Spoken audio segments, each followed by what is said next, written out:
अस्सलाम वालेकुम दोस्तों, आपके अपने चैनल प्योर देसी टिप्स में हम आपको खुश आमदीद कहते हैं। मेरी तमाम दोस्तों से गुजारिश है कि चैनल को सब्सक्राइब कर लें और बेल आइकन को दबाना हरगिज़ ना भूलें ताकि आने वाली हर वीडियो का नोटिफिकेशन आपको मिल सके।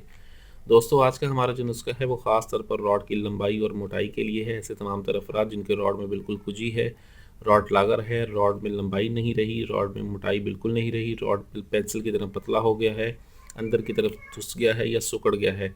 ऐसे तमाम तरह अफराद इस नुस्खे को इस्तेमाल करके रॉड को लंबा, मोटा, सख्त, ताकतवर और जानदार कर सकते हैं। इस नुस्खे में जिन चीज़ों का इस्तेमाल होना है, तमाम चीज़ें जो हैं वो महंगी हैं और इसीलिए इस नुस्खे को एहतियात से बनाएं। अगर ये नुस्खा आपसे बन सकता है तो आप इसे आसानी बना लें। अगर नहीं बन सकता तो स्क्रीन पर दिए गए नंबर पर कॉल करके आप हमसे ये नुस्खा मंगवा सकते हैं। ठीक है, इस नुस्खे में जो चीज़ इस्तेमाल होगी उसमें सबसे पहले हमने इस्तेमाल करना है हींग ईरानी का। ये हींग ईरानी है। हींग ईरानी हम इसमें इस्तेमाल करेंगे 5 ग्राम। चर्बी शेर हमारे पास है। चर्बी शेर का हमने इसमें इस्तेमाल करना है 1 तोला। उसके बाद जौंक है हमारे पास। जौंक का हमने इसमें इस्तेमाल करना है 2 तोला। बेर बहुटी का हम इसमें इस्तेमाल करेंगे 2 तोला। खरातीन का भी हम इसमें इस्तेमाल करेंगे 2 तोला। रोगन ज़ैतून और रोगन तिल 50-50 ग्राम हमें चाहिए होंगे। हमने करना ये है कि सबसे पहले हमने बेर बहुटी को खरल में डाल के खूब अच्छी तरह से इसे हमने खरल कर लेना है। खरल करेंगे, ये अपना तेल छोड़ेगी।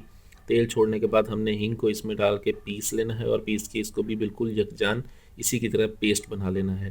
जब ये पेस्ट बन जाए तब आप इसमें एक एक चौंक डालते रहें और इसे पीसते रहें। एक एक चौंक डालते रहें और इसे पीसते रहें। ठीक है, इस तरह ये तमाम चौंक भी आप इसमें शामिल करके ये भी पेस्ट की सूरत में आपके पास सामने आ जाएगा। उसके बाद आप खरल से ये तमाम मुरक्कब निकाल के उसमें खरातीन डालें। खरातीन को पीसने में खातिर ख्वाह मेहनत होती है क्योंकि ये बगैर छिलके होते हैं इसमें ज़्यादातर। ठीक है, इसलिए इसको भी आप बारीक खूब कूटें और पीसें। रगड़ाई करेंगे तो ये छिलके जो हैं पीसेंगे। जब ये अच्छी तरह से पीस जाए, ठीक है, तब आप रोगन ज़ैतून और रोगन तिल 50-50 ग्राम हमारे पास जो मौजूद होंगे उसे कढ़ाई में डाल दें। कढ़ाई में डालने के बाद आप सबसे पहले आप इसमें यही खरातीन डाल दें। तेल के थोड़ा सा पकने के बाद सबसे पहले आप इसमें खरातीन शामिल कर दें।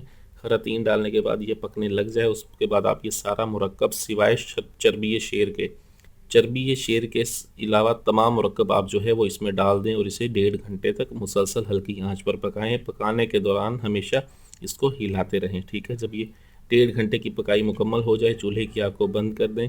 शेर की चर्बी को इसमें शामिल कर दें। शामिल करने के बाद ये जो है तेल ठंडा हो जाए। ठंडा होकर इसको महफूज करें। आपका तेल तैयार है। रोज़ाना रात को इसके 10 कतरे रॉड के ऊपर और साइडों पर इस्तेमाल करें। बहुत आला नुस्खा है, बहुत ज़बरदस्त है। वीडियो अच्छी लगी हो तो इसे लाइक, शेयर और कमेंट ज़रूर करें। मुझे अगली वीडियो तक के लिए इजाज़त दें। अपनी सेहत का बहुत ख्याल रखें। शुक्रिया। अल्लाह हाफ़िज़।